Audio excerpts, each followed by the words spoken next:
Scorpio, Scorpio, Scorpio. Welcome to your reading. This is a general reading, so it won't resonate for everybody.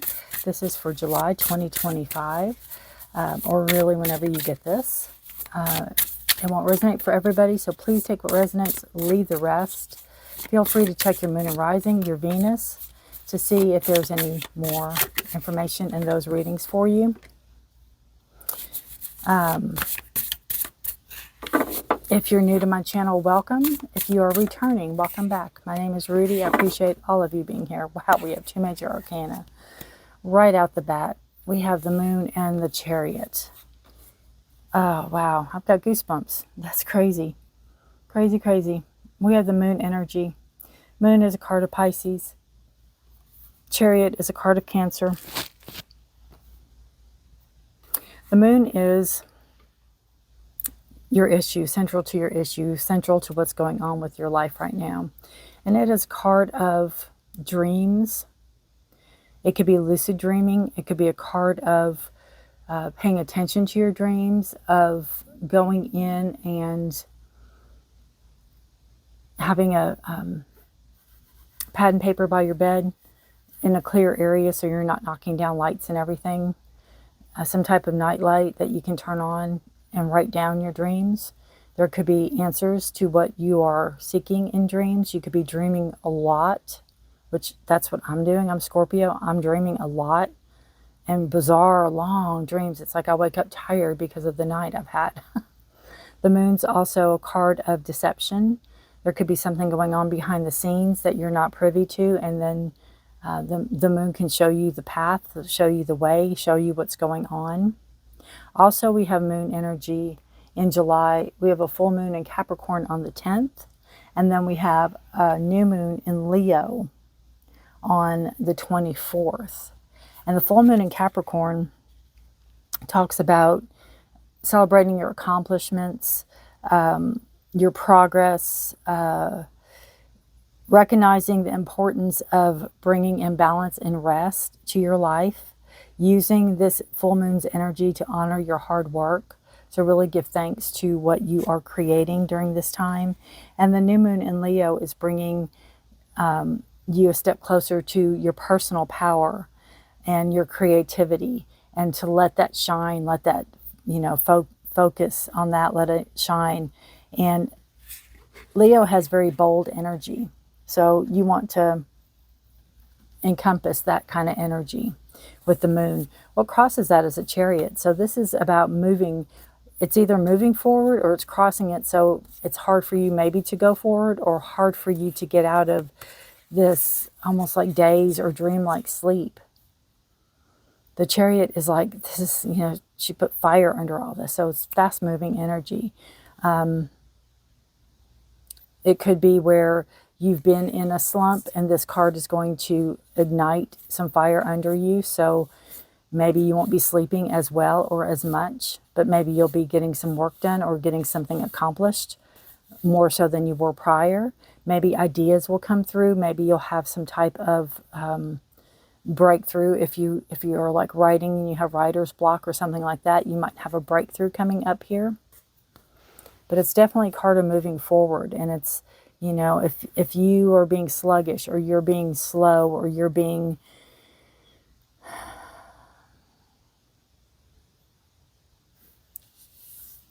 almost like I don't want to say not living in reality, but living more in a dream state, or living more in a fantasy or non-reality area. I feel like the chariot is going to be a wake-up call for you in a good way, but in a you'll know it you'll know it way. Past energy for Scorpio. You have the 9 of water, 9 of cups energy here. I see this as doing a lot, having done a lot.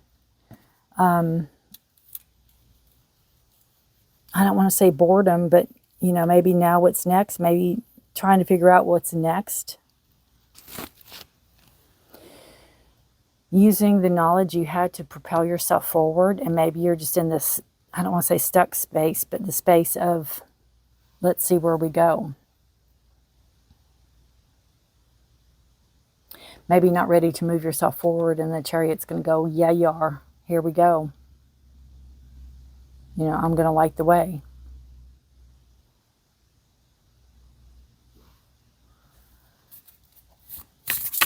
The Nine of Cups to me is a card of accomplishments. How far you've come in life. What brought all this on with the moon? What brought the moon energy on? Ten of Fire. Overwork. Too many burdens on your back. You could be suffering burnout with the moon energy.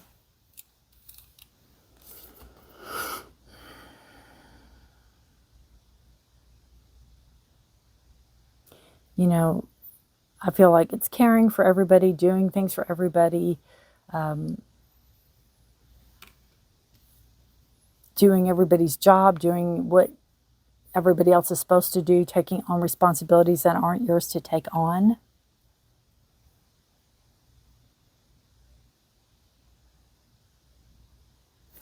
There's light here. You're there. You're moving in the right direction. But, you know, you're crawling because you're so tired. So that could be the moon energy where you're just resting. Maybe you're just done. You know, I'm done. I can't do this anymore. And not realizing that you don't have to do this anymore. These aren't yours to carry. You might have one wand out of all of those. That's yours. But you need to let that go. It's going to give you more energy. It's sucking your energy is what it's doing. The present you is Ten of Earth. That's a beautiful card. And I feel, Scorpio, you do what you do for your loved ones. You do what you do for the people around you. You do what you do for your children, your future children's children, or your children's children if you already have kids. You do what you do to have a better life for them, to have them healthy and happy. Maybe they don't have to work so hard. But they do need to know the ethics of work. They do need to know how to work, right? So you're not keeping that from them. You're just trying to make their life so they'll have something, you know, on down the road. Maybe when you're gone, or maybe when you're old and retired, they have something. And I feel that's you now, and I feel that's kind of you, how you've always been, thinking of others first, obviously. The future, we have the Seven of Air. It goes with the Moon card. I feel like the Seven of Air, that as you come out of this learning to say no, finally, not right now, not the time, maybe later, maybe next time, when you start taking care of yourself and not everybody else, there's going to be those people that are going to be upset or jealous, and they could rear their head. They could let something, they could be causing trouble, I guess, is what I'm trying to say. They could still be trying to take advantage of you in the future. What else do we need to know with the Seven of Air and the future card for Scorpio? What else do we need to know? Yeah, the Queen of Water. Well, that's you. You're the Queen of Cups, male, female. You know, the maturity level's there. The knowledge is there. The understanding is there. It's like, I can't keep doing what I'm doing at this rate, you know. I need to move myself forward. I need to move myself out of a stagnant area. And you are mature. You are showing that, you know, basically you can ride the waves. You can do whatever you need to do in order to survive. And you're in your element. So I feel with this Seven of Air here, which is Gemini, Libra, Aquarius energy, the water, you have Cancer, Scorpio, Pisces. So you're in your element, and you are like, I'm good. I know where I'm at now. I can swim. I can, You know, I can be me. And also, I'm highly intuitive. You could be psychic. You could be a medium. You could be a bunch of, of that. You could be somebody that sees a future and all the things. But you can, it's like you'll know. It's like you can't hide from me. I see you. I know what you're trying to do, and that's not happening, is what I feel. That you can tell these people, the Seven of Air people. Bottom of the deck, you have the Knight of Water. So, Knight of Water is about love. This could be self-love. This could be love of a friend that's, a friend right now that may be having more romantic thoughts about you. This is subconscious. You could have romantic thoughts about somebody. But, Knight of Water is all about wearing your heart on your sleeve, romance, and love, kindness.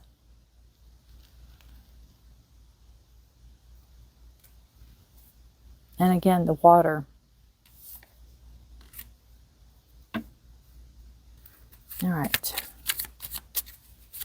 What a reading, Scorpio. Determination. Don't be afraid of the rising tide. It will soon recede. And absolutely, you're not afraid of the rising tide because you're the Queen of Water. Or King of Water, however you want to look at it. Male, female, you are water element. So you are very comfortable in that element. You're not afraid of the rising tide. You'll ride it out. You'll float. You'll get a raft. You'll do whatever you have to do. You're the Nine of Water here, Nine of Cups. You're not afraid of it. So, again, don't be afraid of this Seven of Swords. Don't be afraid of this energy that people are trying to play you because you see them. Lessons are learned. The moon has shown you the way. All right. The Morgan. Power, courage, and strength. I really expected a water card or some type of ship or boat or whatever on this. I don't know if there are any, but that's kind of what I expected. Power, courage, and strength. If that doesn't sound like Scorpio, I don't know what does. All right. The Goddess of Death. And Scorpio, that's your card. In Tarot is a death card, if you did not know that. As frightening as this sounds, the Morgan may be one of our oldest Celtic goddesses and should really be seen as a keeper of death. She helps with the transformation. She is also seen as a healer and a triple goddess due to her many aspects of the Maiden, Mother, and Crone. I met her on a journey once when she was a gentle, caring being. Her message to me was this, as she drew what looked to be a medicine wheel in the sand with the moon cycles around it. There is war within peace and peace within war. The two are interdependent like all cycles, just like the yin-yang. War is not to be feared. It is a natural part of life. The Morgan comes into our lives when we really need some strength to make something happen. Moving yourself out of this energy, stuck energy, or comfortable energy. I don't want to say stuck because I think you're very comfortable where you're at. You know when enough is enough. The power to get from that kind of situation is exactly what you need to propel you forward in your power and get what you need. This is a time to stand your ground, dig your heels in, and be firm in what you desire. Go after what you want and don't let anything stand in your way. Queen of Water. The Morgan shows us how to look at our shadow self, the aspects that we keep in the dark or are afraid to look at. She shows us that in the shadows lie the strength, not our weaknesses. The Morgan also shows us that what we perceive to be negative situation may be exactly what is needed to create peace or a desired outcome. Just like some forests need fire to regenerate, so too is death and destruction needed in our lives in some shape or form. Death does not need to be a physical death. It can be an ending of some sort, something that makes it final. If you face a situation you don't understand, say thank you for it. Why? Because it's in your life for a reason, a lesson, an ending. It's not until after the battle that we come to understand the gifts it brings. Wow. Something's very cyclical. Something's very cyclical. And boy, she doesn't look like no nonsense. I love the Morgan. So very beautiful. Power, courage, and strength given to you to get yourself out of a situation, to move yourself farther along, to distance yourself from those that are taking advantage of you. Maybe finding love, self-love, or love of another. All right, guys. Let me know if this resonates with you. Take care of yourselves and each other. Stay safe and be blessed. If you know any other Scorpio that this sounds like, please feel free to share. And again, take care of yourselves. If you've been considering subscribing and haven't yet, please consider. And please do so. You can hit the notification bell so you don't miss any of my postings. If you want to like the video, if you want to give it a thumbs up, if you want to leave a comment, if you have a question, I answer everybody. So you all do you. I appreciate it. I appreciate your energy. I appreciate you all being here. And until next time, thank you so much for watching. Bye for now.